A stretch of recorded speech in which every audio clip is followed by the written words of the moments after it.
Hello, everyone, and welcome to our Kelvin University College Prep Seminar. My name is Hannah Vantoff, and I'm a senior admissions counselor here at Kelvin. Maybe I work with some of your children here.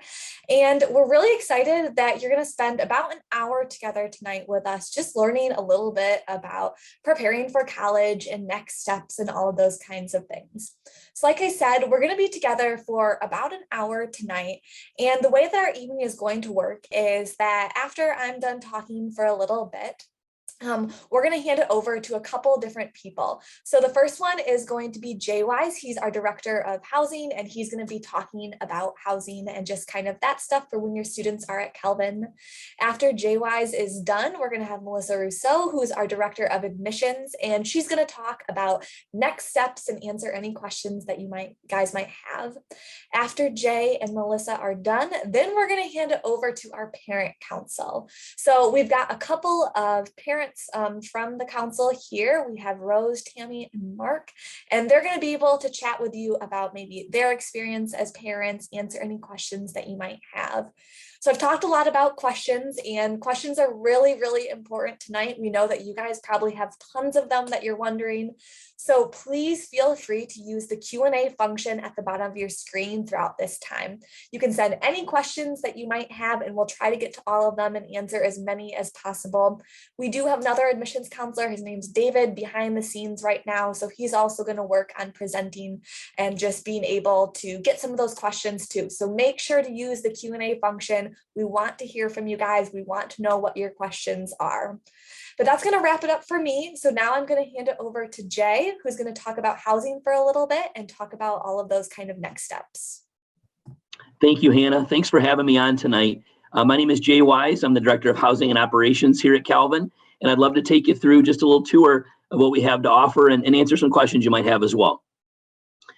So when we think about it, what we're going to cover, why live on campus, the places you'll live, the people you'll meet, my favorite, the shape of Christian community, a day in the life, will you like the food, what to bring, and some of the things not to bring. And then like Hannah said, we'll have some time for your questions towards the end.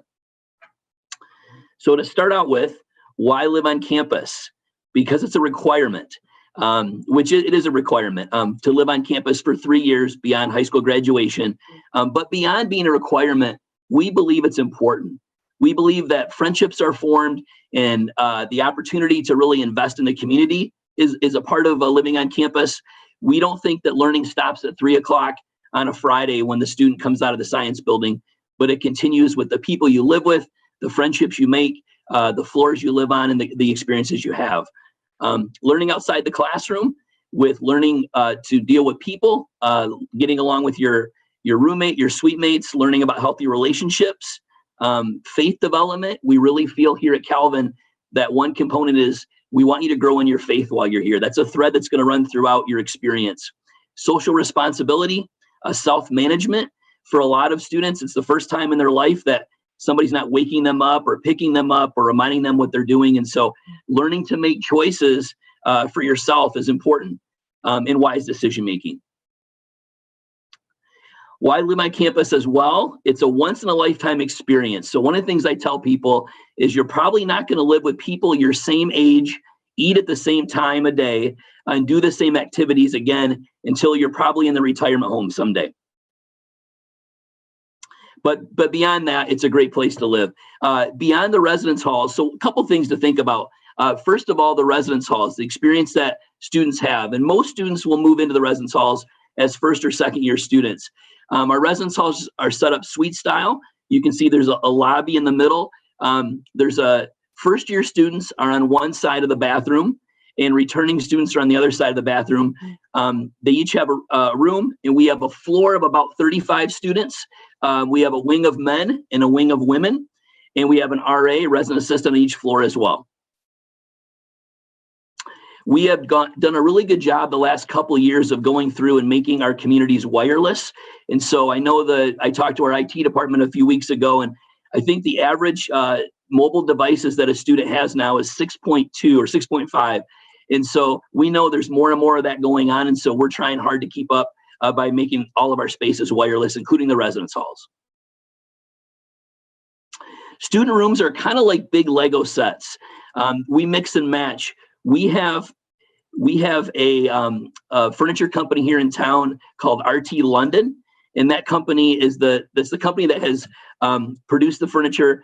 There's great ways to mix and match. I tell students before they get set up to walk down the floor, see what other students are doing, get ideas, because that's going to inform them and what they want to do. And usually by Christmas time, students have stacked and restacked their furniture 3 or 4 different ways.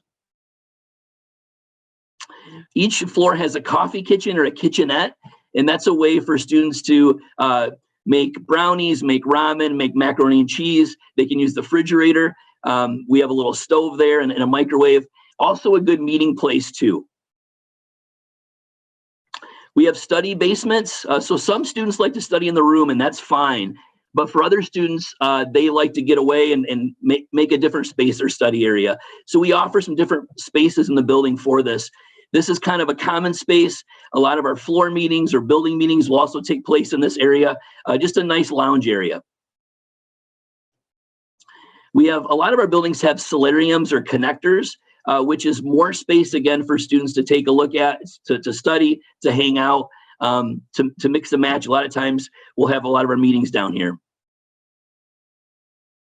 The other side of the basement is more of a recreation side. So pool, ping pong, we have a flat screen TV. Our vending machines are located down there as well. Students can go back and forth between the basements. That's a nice feature. Maybe you have a roommate who goes to bed, at 10 o'clock or 11 o'clock. And maybe for you, you're still studying or you want to have a study group session. And so going down to the basement is a great place to do that. We have really quiet study spaces too for people who really like it quiet. It's affectionately called the morgue because it is so quiet in these spaces. But this is an example of another study space in the building where students can use. A lot of times during exams or if they're writing a paper, they want to go to a space that's really quiet. We have trunk rooms and bike rooms, and so students can leave their bikes here over the summer. They can leave them here over the breaks. For trunk rooms, they work out really nice. For different types of seasons, students have different types of clothing. So when you first move in, it's pretty warm out. You can put your luggage or some of your warm clothes down in the storage room. You can also go back and get it out. It's also nice, I think, for breaks. For summertime, students don't have to bring all their stuff back home. They can leave some stuff here. It's also just nice to be able to, your rooms are decent size, but it's nice to have a space to put some stuff that you may not want in your room. Laundry is free here at Calvin, which is exciting. What it really means is that students don't have to worry about quarters and correct change and all of that. We build the laundry into room and board.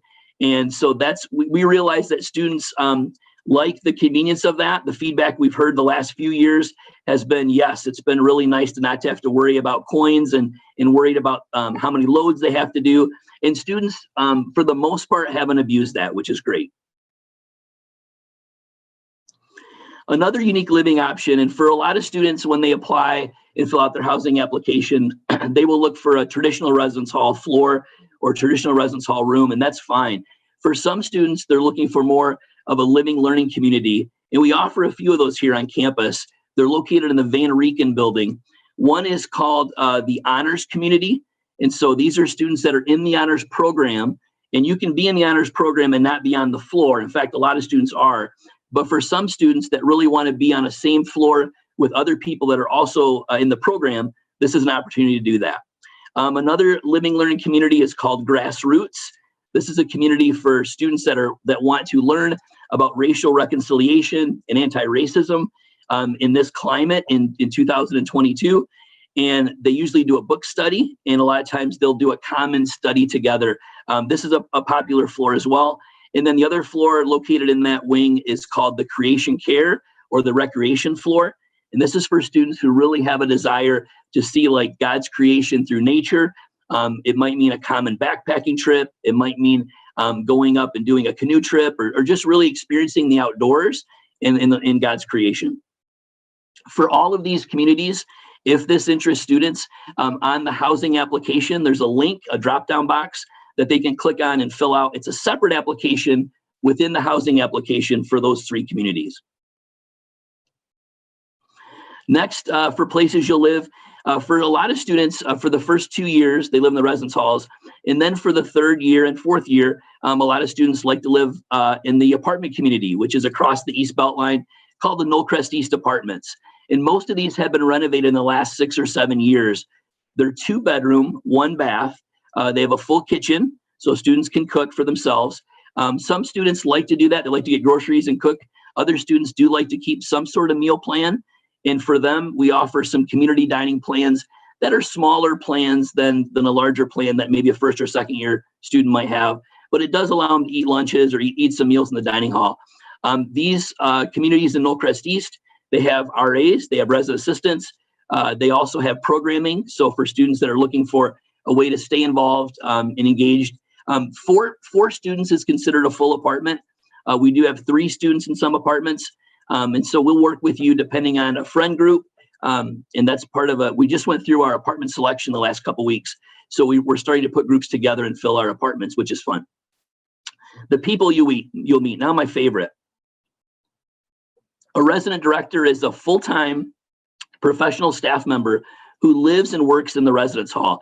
They have a master's degree or an equivalent, and their job is really to run the building. They are there to supervise the RAs, to help build community, to help with events and activities. They're also a great resource for when the students are going through something.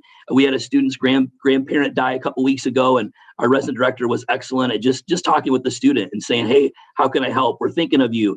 What does this mean if you need to leave for a couple of days? I'm happy to help contact professors when it comes to missed classes. And so those resident directors are really important and play a key role for us in building community and making those connections with students.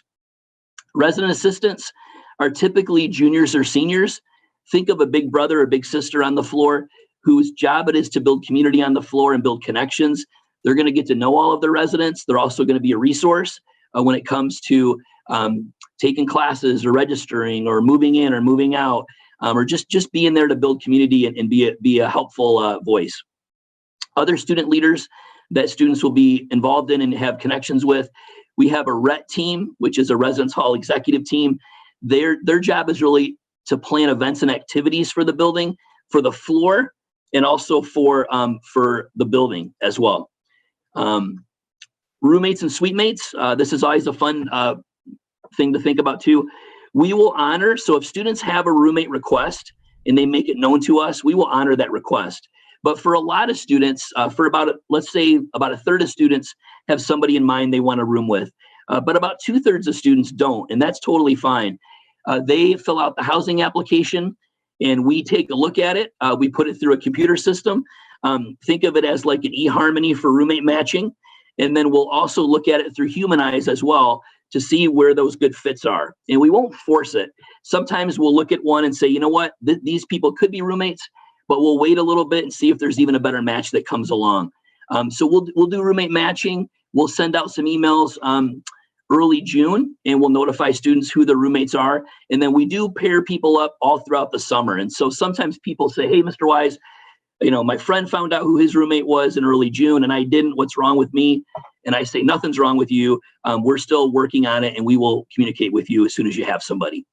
Suite mates, like we said before, our buildings are set up suite style. So the other side of the bathroom is usually a returning student or two, usually sophomore students. That's kind of nice because you've got somebody on the other side of the bathroom who've been here before, who've had a year under their belt. And they're sometimes a great resource. They can tell the students, hey, here's what this break is, or here's what here's what exams are like, or here's a great professor to take, or that kind of stuff. Christian community. Our communities are all situated within a Christian academic environment. So students are going to hear from Christian professors who are going to be giving them the subject matter, but in a thread that has that spiritual thread throughout, shaped by biblical principles, ordered by policies. And so just like any school, there's policies. We're a dry campus, so we don't allow alcohol on campus. We have policies against noise and with cleanliness and some of those things as well. So we're going to be governed by policies. Think of it as kind of like the sides of the river. We're here to really shape students and to help them when they do violate one of those policies.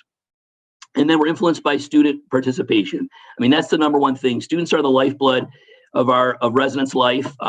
We love to see a student come through as a first-year student and then develop and get confidence, and then work with us to be an event coordinator or a resident assistant, and see them over the course of the couple years they're here. A day in the life. So when you think about what does a typical day look like, waking up, which implies that you've gone to bed at a decent hour at least.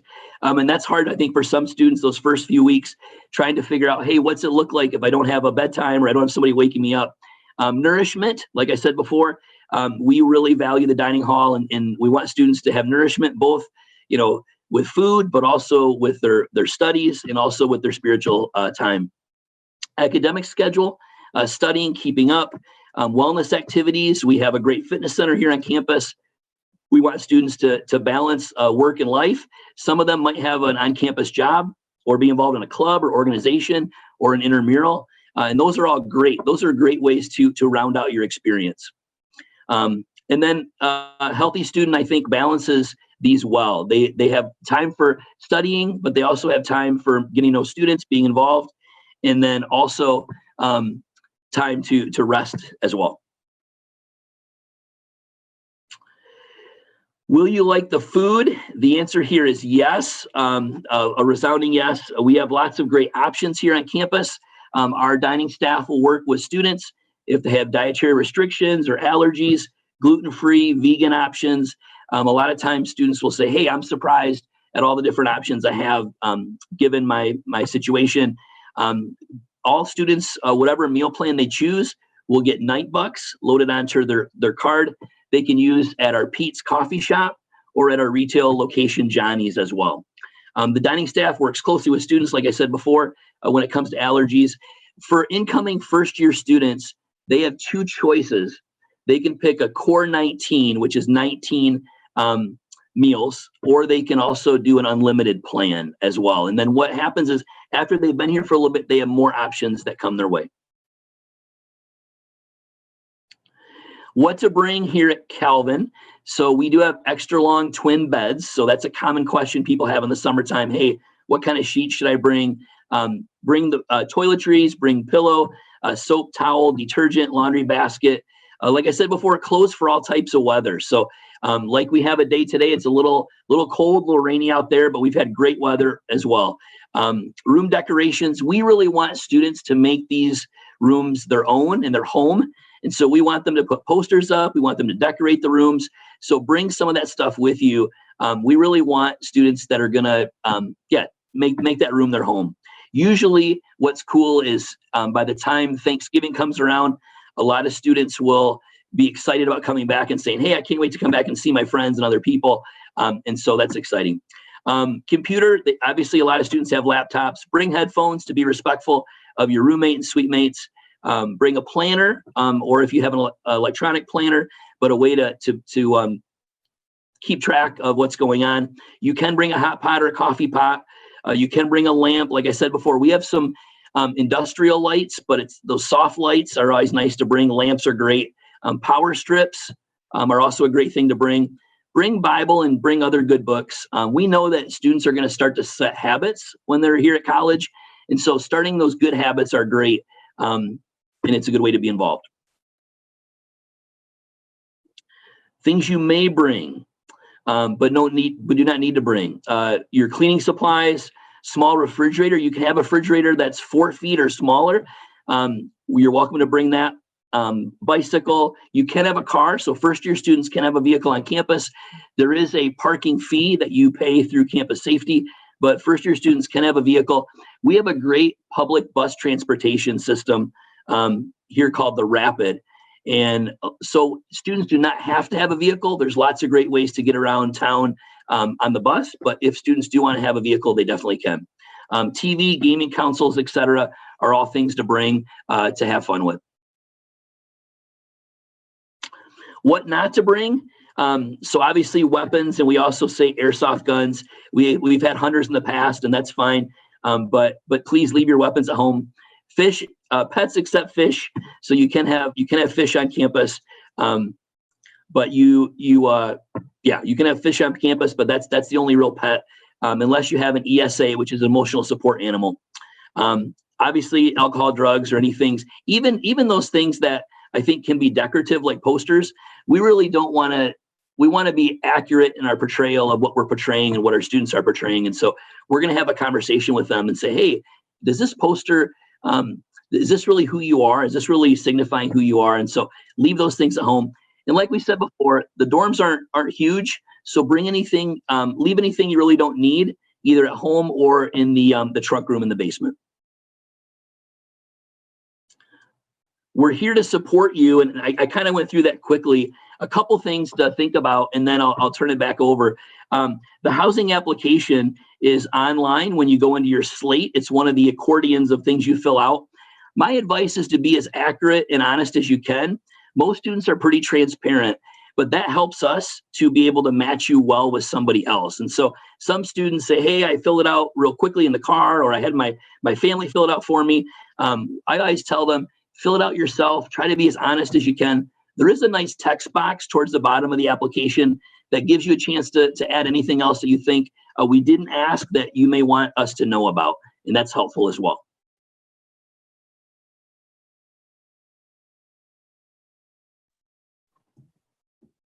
Awesome. Well, thank you so much, Jay, for talking all about housing and next steps and what the dorms look like. I know for me, I actually miss living in the dorms sometimes, and I graduated in 2020, so it was quite a while ago that I was in there.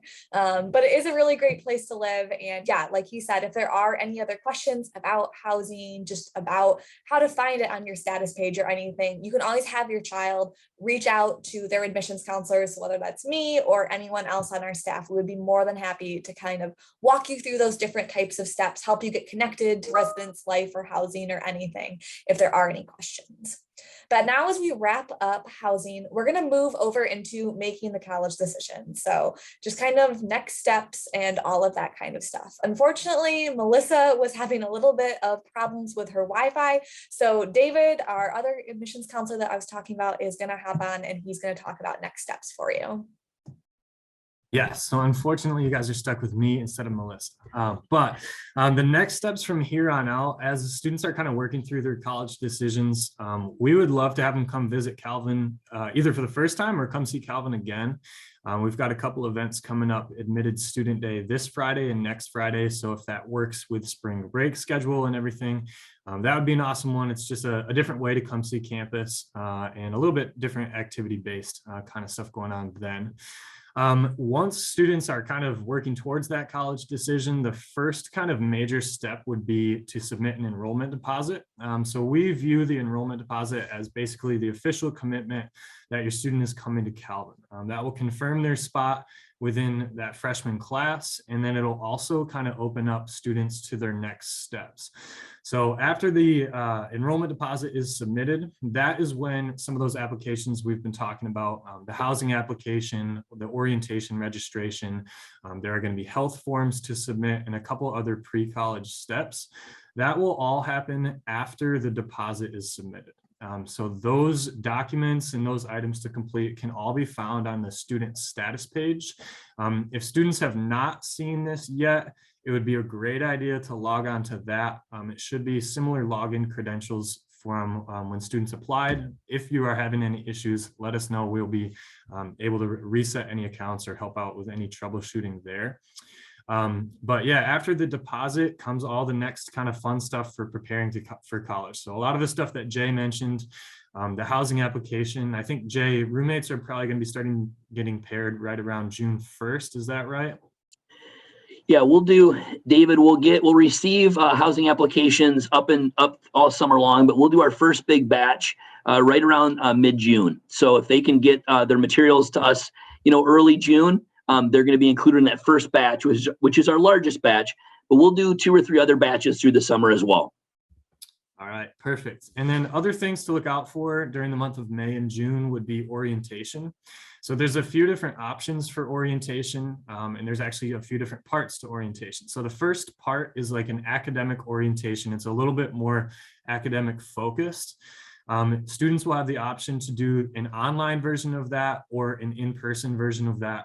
I believe there are 4 different dates for in-person orientation right here on campus, and then there will be several others in May and June for online orientation. Either one is totally fine, but that is one thing that should be completed a little bit more early on in the summer. There will also be more of like a welcome week orientation that happens after move-in. So students will be moving in, I believe, August 25, 25th or 26th of August. And then that kind of next few days before classes start will fall over a weekend. There will be a lot of different group-based things going on with a student's orientation group. So that second half you don't have to register for, but do want to make sure that you know that that is something that happens once students move in. And yeah, I think really like anything else that students are kind of looking through right now as far as college decision, we would be happy to connect with them, talk over any factors that you might be considering, finances, anything like that. Feel free to connect with our financial aid office. And then I guess there's 1 or 2 other opportunities that students can participate in as well. There's a really cool program that we do that's called Wilderness Orientation. So I think there's 5 or 6 different trips offered this year, various places around, I think mostly Michigan, but kind of the Great Lakes areas. So kayaking, hiking, canoeing, there's all different options. So if you're interested in any of those are optional orientation that happen. I think it'll be the 2nd or 3rd week of August, right before move-in.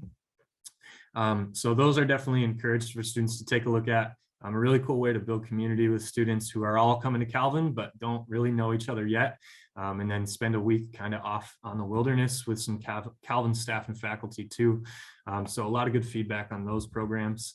And yeah, I think that's generally about it. If you have questions about any other next steps over the summer, feel free to put those in the chat box. And actually, if you could use the Q&A box, there's 2 different ones. The Q&A one is a little bit easier for us to manage. So that'd be great, but we'd be happy to talk over that tonight or potentially later on too. So to recap, basically your next steps will be deciding on a college, submitting the enrollment deposit, and then completing the pre-college steps of housing application, orientation, health forms, and a few other items that'll be on the student status page checklist. Yeah, I think that's everything you need to hear from me. Hannah, I'm going to turn it over to you for the rest of the Q&A. Perfect. Thank you for your great improvisation, David. We really appreciate it. And just talking about all the next steps that your students are going to have, because I know that it can definitely be a lot and get jumbled around. So I promise that no question is a bad question. Like I said before, your children's admissions counselors are definitely more than willing to talk you through that process, answer any questions that you might have. But now we're going to move into the last section of our time together. So this is the parent Q&A panel. So we have some current members of our parent council here, and I'm actually going to have them go ahead and just introduce themselves and just talk a little bit about who they are and their experiences with Calvin. So we'll start with Rose. Hi, Rose Kajiwara. I am in Des Plaines, Illinois, which is just outside of O'Hare Airport. So if you've ever flown in or out of O'Hare, you probably flew over my house. And sometimes your planes may have actually knocked pictures off my walls, but we learned to secure our paintings a little bit more securely. So we have 3 kids, all of whom became Calvinites. My firstborn, she chose Calvin, graduated in kinesiology, and is currently pursuing a doctorate in physical therapy. My second one is also at Calvin, even though she said she would never go where her sister did, but it was clear that was where she belonged. She is now graduating from Calvin, and she already has her job. She started her first day as a real adult at her new job at Baker Publishing, and she's very excited about it. And my thirdborn is currently undeclared, but he'll probably be a mechanical engineering student. We have had very positive experiences with Calvin, which is how we ended up with all 3 going there. Hi, my name is Mark Van Andel. I'm from Detroit, Michigan. My wife, Kristen, and I graduated from Calvin in 1997. And our son, Jameson, is a junior currently at Calvin, studying this semester in Honduras. And he's had a very good experience at Calvin. My middle son, Tyler, is considering Calvin. He's a senior this year and considering Calvin. And we're very pleased with the Calvin experience that we had and that Jameson has had thus far, and hope to be able to answer any questions you might have tonight.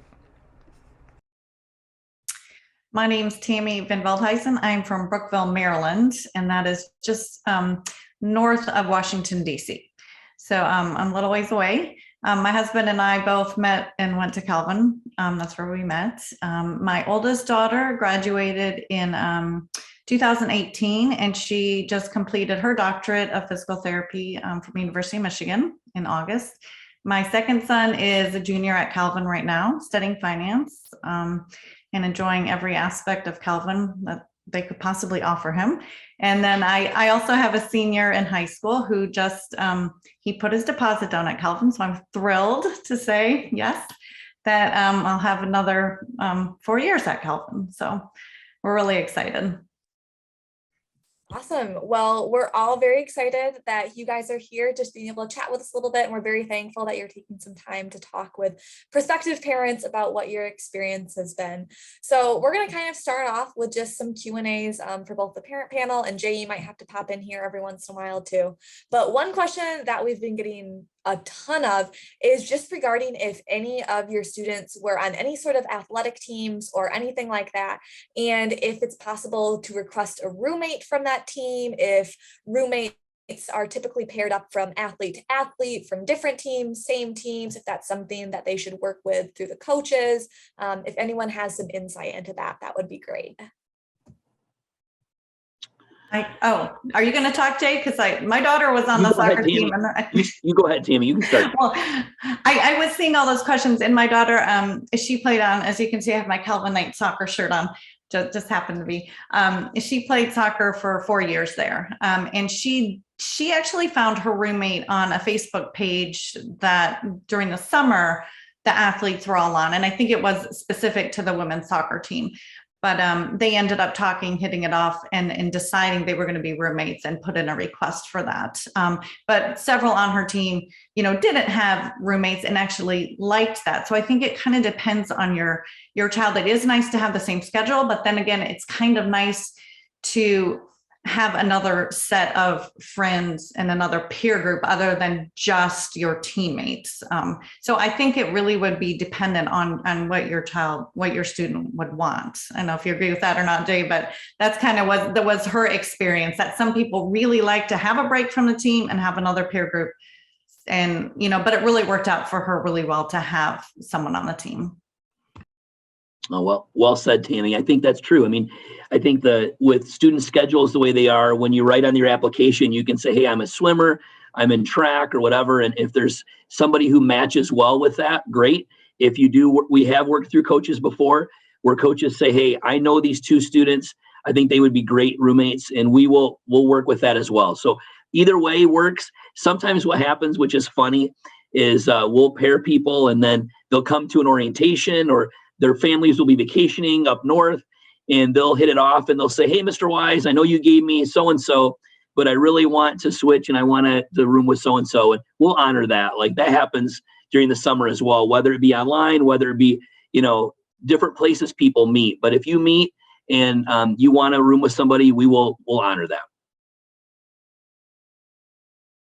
Awesome. That's very, very helpful, I'm sure, for a lot of parents who it seems like your students are going to be athletes. Then the next question that we've gotten a couple of times is just general idea of wilderness orientation, talking about move-in dates compared to wilderness orientation. Do you move in before? Do you move in after? Just that kind of stuff. That's a good question. So yeah, wilderness orientation, what typically happens is students will come here, they can drop their stuff off in those trunk rooms we talked about. We can lock them up, and then they usually stay one night and they take off for their trip, which is usually a week or 10 days. And then when they come back, they can move right into their room. So that's usually how we handle that. Awesome. Then our next question is just any advice from the parents for parents and students traveling from across the country, or maybe even it's not necessarily across the country, but just coming from outside of Michigan, even if it's just a couple of hours away, whether it's packing tips, road trip tips, anything like that. If it's your first kid, they don't need as much as you think they do. We loaded way too much stuff over, and then we ended up having to bring a lot of it back. So if they don't absolutely need it, don't pack it. And believe it or not, there are lots of stores in Grand Rapids. So if you don't take it there, they can still get it later. And we believe in Amazon. We send lots of stuff via Amazon when they need it. So really, it's not a big deal. It's better to be a little bit shy of what you need than to take too much. Because if you take too much, you're going to have to schlep it all back. I agree with Rose. And we come from, quite a distance too. And it was much easier with the second one. I learned a little more. I was thinking of getting all these things to organize everything and, how to be the perfect, organized closet and organized drawers. And then realized a lot of it didn't fit and she wanted something different. So we ended up, going out to Bed Bath & Beyond or Target or Meijer. If you haven't found Meijer yet, you'll get to know that, the store, and just see what you need when you get there and not plan too far ahead, if that makes sense. Bring your essentials and then figure out how to organize them when you get there. Great answers. I know I was a local Grand Rapids girl, so I didn't have that problem, but it is good to hear from parents about, how they can figure that out and just make the trek over to Michigan. One question that we did get that I will just quickly answer once again, because I know it's easy to miss, is just where to find all of the housing applications and everything like that. So your student should have a status page that they've been working with. So that's where they'll put down the enrollment deposit. That's where they would have checked to see if they were accepted, all of that kind of stuff. And what they're going to do is they're going to log into that status page. They do need to deposit first. So that was that $300 deposit. And once students deposit, then a whole checklist of things is going to open up. One thing to know is it might take a little bit to kind of get updated in our system. So if it doesn't appear right away, don't worry, just give it maybe like a day or something like that. But then once you do that deposit, there's going to be a bunch of other things. So things like housing, orientation, some other forms that you're going to have to fill out. And once again, if you're having any problems finding that or locating it, reach out to your admissions counselor because we can help you find those things. But then another question that we're going to have is there any sort of social media platform, chat site, Instagram page, anything like that, where incoming students can go to meet other people, to find roommates, to learn about all of that kind of stuff? Did any of your students use, specific pages or platforms? I also have an answer for this, but I want to let students kind of talk about it too. I think once my son was matched, then he connected via various platforms with his roommate. But there wasn't anything that he did on the front end, but prior to matching, to be able to try and orchestrate something on his own. So he trusted the Calvin process, and it worked out really well for him. He's lived with the same roommate for 3 years now, and he's living with the same roommate again next year. So it's been a great match from Calvin's perspective. Yeah, one thing I will say too, in regards to just finding a roommate too, is encourage all of your students, if they're seniors who have been admitted to Calvin, to join our Calvin Instagram page. It's at Calvin Class of 2026. So Calvin Class of 2026. And that way they can join the page. We have a bunch of other admitted students who are on it. And then they can submit a bio. So submit a couple of pictures of themselves, a short little paragraph about where they're from, what they're interested in, maybe what they're majoring in, if they're going to play a sport. A lot of students will tack on like their Instagram or their Snapchat handles or things like that and say if they're looking for a roommate. So if any of your students are current admitted seniors and planning on coming to Calvin in the fall, definitely have them check out the Calvin Class of 2026 Instagram page. So that's a great resource for them. But then another question that we have is, does the campus have a pharmacy? Where is the nearest one? Maybe just talking about the health services that we offer and what some of your students have experienced if they've, needed to run to the pharmacy or needed a doctor's note or anything like that. I think the health center there has been great. My kids have both used it in the time they've been there.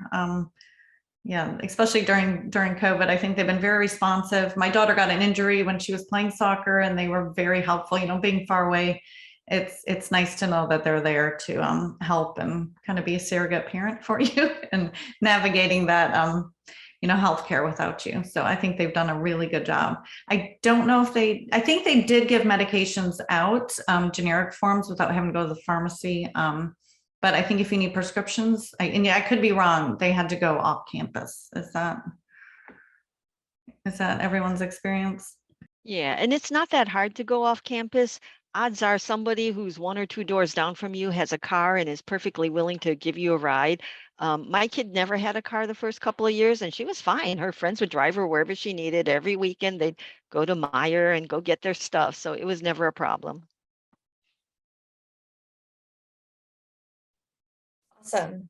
Our next question then is, how do you manage Michigan winters? And this family's coming from Texas. So for anyone who, maybe is a little bit more used to the heat compared to the cold, do we have any advice, any tips, any tricks, any packing lists or anything like that that you think are really good for students to bring? Your kids are more impervious to the cold than you think, but they will need a proper coat and boots and gloves and a hat when they get to about November. But if you want, they can actually go to the mall. There's a mall just in walking distance, just south of campus, and my kid walks there all the time. And he goes, gets a haircut or whatever he needs because it's right there. So it's not a hard thing to get it here. And those of us who are from Michigan, we just learn to layer up and get used to it. And there's a lot of beautiful things about Michigan winters, that you get outdoor sports and recreation that are beautiful. And but you just kind of get used to it by layering up and trudging through it. Some people enjoy it more than others. I agree with Rose, a big winter coat and good boots, because they're going to be walking back and forth to class. And I know my daughter, we bought a winter coat, but it was not a Michigan winter coat. So my first visit in the fall, we had to go shopping for a bigger winter coat. So, so you can always get what you need, like Rose said, at the mall while you're there. So, Great answers. Then our next question is a little bit more specific, so we'll see if anyone can relate to it. But it just asks about their son being accepted into honors, but then also being an athlete. So just concerned about maybe time management, balancing life on top of that. Have any of you parents experienced similar situations with your sons and daughters between balancing a sport and maybe an honors program, or even just being involved in different clubs and organizations, or maybe just a general question of how did your sons and daughters manage just the transition from high school to college? What resources did they use? Any tips and tricks for that? Yeah, my son is involved in the honors program at Calvin, and he also writes for Chimes, participated in intramurals, lived in the grassroots floor, so he had an experience with additional activities with that. So I think that time management is an issue for all first-year students, being away from home, having their own freedom of schedule. So I think it's best for them to learn from upper class persons and be able to ask other students. And that's why the suite mates, the upper class sweeper, or the sophomore suite mates, is always a helpful thing to be able to learn some of those things. Sometimes they're going to bump their heads, they're going to do stuff. And it's not even choosing between good things and bad things. It's choosing between good things and other good things. And so they have to learn how to sort through those things, and you get to kind of coach them from a distance. But eventually they learn to prioritize those things and be able to manage their time. And sometimes the busier they are, the more disciplined they are with their time. I know when I played soccer at Calvin, that was when I did the best at school, because I was really deliberate about my schedule. And then once soccer season ended, it kind of got a little bit loose for me and was harder to manage. So I think students learn those things, but it helps to look to other students who have done it before.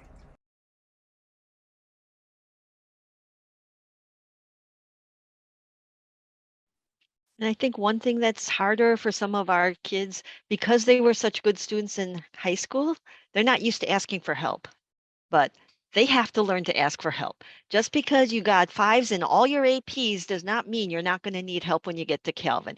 And that is perfectly normal. You are supposed to go get help. So go to get tutorials if you need it. Go to the writing lab if you need it. Go get help. Don't try to do it all on your own and struggle when you don't have to. All great advice.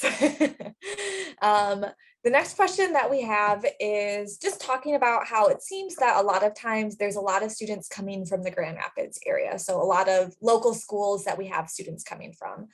Do you guys know, or how was your students' experience with how much mixing there is from kids coming from the area compared to kids coming from out of state or out of country or in different parts?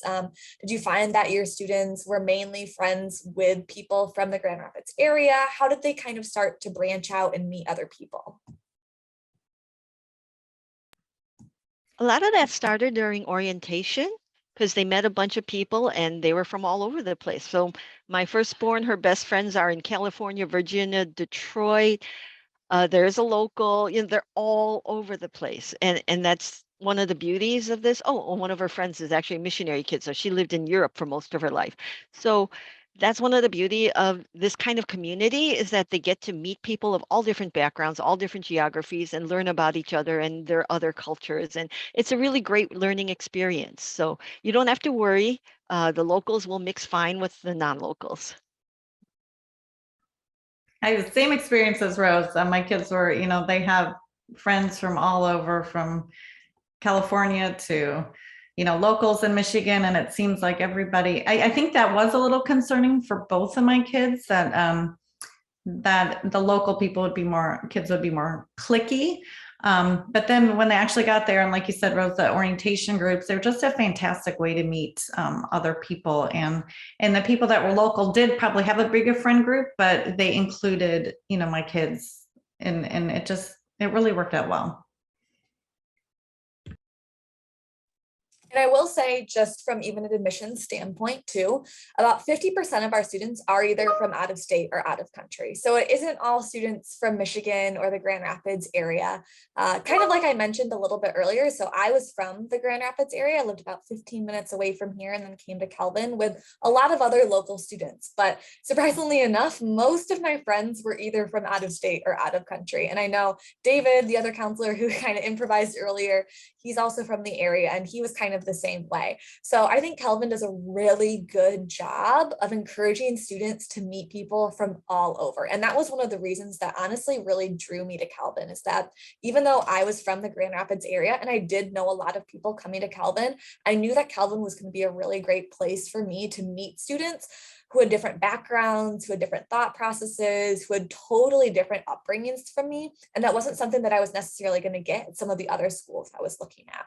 So definitely don't be afraid that it's all going to be students from your student's high school, or that it's going to be students that, your son or daughter isn't going to know at all because they're all from the area. That's not the case at all. And I'm speaking from experience. One anecdote is I talked to a family who was, I think, from Lansing area, and it was really funny. They dropped their son off and they said, "We'll see you for Halloween." And their son kind of jumped and said, "What do you mean?" And they made it an intentional effort, I think, to allow him to stay here through the weekends and get to know students. And yes, they came here to take him out to dinner and stuff like that. But I think they didn't want him coming back to the high school football games, and they wanted him to kind of have a fresh start and be able to really integrate into Calvin and meeting new people. And I admire them for that. And we've talked a couple times since then. So the next question that I'm going to ask is just advice for parents who live locally. How do you keep from being a helicopter parent? And, I think you can still be a helicopter parent from a long ways away. So how do you manage just being away from your child, whether or not you can, quick pop onto campus, or just, making sure that you're not texting and calling them too much? Yeah, we live 2 hours away from Grand Rapids, so it was a little bit of a distance, but just in terms of communication with our son, we decided to say, hey, let's check in on Sunday evenings every week. And that was kind of we would text through the week or whatever, but in terms of having like a video conference or a video call or whatever, we just did that once a week on Sundays. And actually we did that for about 3 months, and then he said, "No, that doesn't really work for me. My schedule, Sundays aren't great. Can we just go by when I'm ready to talk with you?" And so he would send us a message and say, "Hey, can we talk tonight?" or whatever. And so it got a little bit more free. So it's a matter of navigating that and trying to give them enough space. But I would encourage you to allow them to dictate kind of that communication schedule or that pattern, so that they can start to immerse themselves into this experience. And then as needed, you can come alongside, and you can always send encouraging text messages or whatever, but not to have a too great of an expectation that they'll reciprocate, and allow them to kind of fly free, especially like Jay was saying, for those first couple months.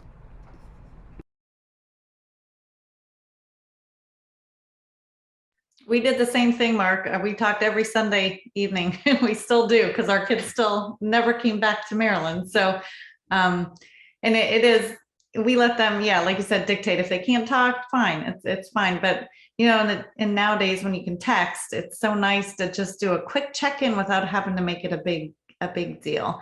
And I looked at it as a real positive thing when I didn't hear from my kids, because I know that they were, doing well, enjoying themselves and having their own fun and not needing to cling to the parents. So I tried to view that, even though I didn't hear from them, it means they're doing well. We have a family chat, and if I don't see proof of life for a couple of weeks, I'll just throw in a picture of one of the pet pictures, and that usually gets a response. I don't know why. Mom saying proof of life won't do nothing, but if I put in a picture of the pet, suddenly there's a response. All great advice and great tips and tricks. All right, so we have about 9 minutes left. So we're gonna start by just asking this question, and then we have about 5 minutes left, so we'll see how much more we can get through. But this is just kind of about faith on campus and how your sons and daughters got connected. So are there Calvin staff, whether that's their resident assistants, professors, anything like that give them a little bit of guidance on how to find a church just for new students? And like you're talking about earlier, just starting to develop those habits. Do you find that most students attend the university church or chapel in our case, and we have a Sunday night church service that happens once a month? Or are they finding local churches outside of Calvin? There are tons and tons of different churches in the Grand Rapids area. So that is the very first thing that I will point out. And we do have a lot of local churches that will send vans and buses on Sunday mornings to pick students up. But how did your sons and daughters kind of navigate starting to be on their own within that faith journey and, finding local ways to get connected?